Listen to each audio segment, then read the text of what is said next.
Okay, so we're here taking a look at HyperX's new product announcements for 2023. And this year, the company's doing something a little bit different, especially when it comes to the personalization and customization of your home gaming setup.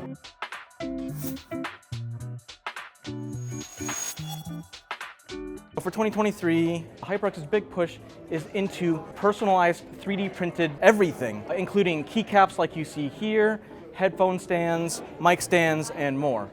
Now, I should say that, at least to start, HyperX is only going to release a single 3D printed keycap, which is this Cozy Cat right here, which is going to be available for $20. Now, I know that sounds like a lot, but you're not going to cover your entire keyboard with these things. These are for less commonly used keys like Escape or your function rows or whatever. That said, HyperX is leaning into HP's 3D printing capabilities, so they created a whole bunch of concept stuff like you see here. So some of the sample concepts are like shields for HyperX's headphones. You have little figurines, buttons for gaming mice, space bars. My personal favorite is probably this Mushroom Guy mic holder, which is completely 3D printed. Like I said, these are just concepts for now, but HP really wants to lean into that personalization, so everything feels really just bespoke to you. They said they're going to work with some collaborators. Obviously, HyperX has a big list of influencers. And, I really like this, which is a cute little bunny, but it also serves as a headphone stand. And as you can see, they even have some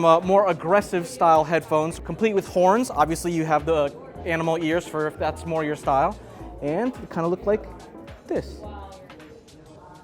Obviously, some of these things, like the giant oversized keycaps, might not come to market, although they are kind of cool. I do like the duckies. And one of the nice things is that HyperX's 3D printed keycaps will support Cherry MX stems. So even if you don't use a HyperX branded keyboard, you can take it and use it on your own keyboard at home. And it should work with a vast variety of switches available. Not every single one, but most of them. That said, while I don't want huge or monstrous keycaps across all of my keyboard, I do like that HP is leaning into the personalization, because right now, a lot of setups do tend to look the same. So this is a way to add your own little personal flair to your setup at home. Aside from all the new personalization stuff, at CES, HyperX is also announcing two new gaming mice in the Haste 2 and the Haste 2 wireless. The standard Haste 2 starts at $59, while the wireless one starts at $79. And similar to the original Haste, both of these new mouses are designed to be super ultra lightweight gaming mice. So the wired mouse starts at just 53 grams, while the wireless one is a little bit heavier at 61 grams. The standard wired mouse is pretty basic, so you get your traditional customizable buttons, along with the HyperX 26K sensor, and obviously a nice braided cable.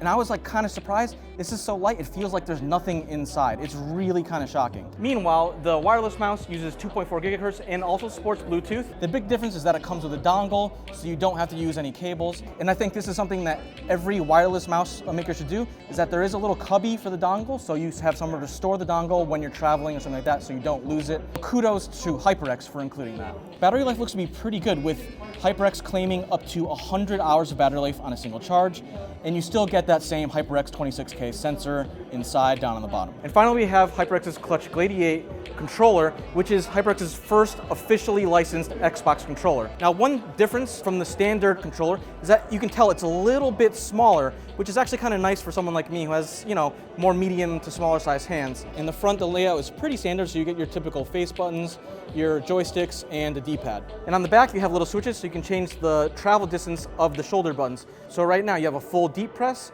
but if you change it, you get a shorter press, which is better for something like fighty games where you don't need that huge pull and you want that faster reaction time. There are also some hidden paddles in the back, but as far as controllers go, this one is pretty basic.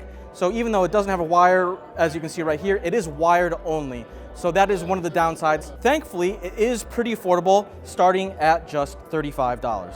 Last but not least, when it comes to HP's Omen gaming division, while HP says that there won't be any brand new systems for CES 2023, they are updating some of the existing models, including the Omen 17, to feature new Intel 13th Gen CPUs and NVIDIA 40 series GPUs. So what do you think? Are you more interested in HyperX's 3D printed accessories, or do you prefer the more traditional stuff like mouse and controllers? Let me know in the comments, and if there's something you really want to see, maybe drop HyperX a shout, as they're always looking for new ideas for future products and concepts. Meanwhile, for the rest of the stuff at CES 2023, stay tuned to Engadget for more news, hands-ons, and videos.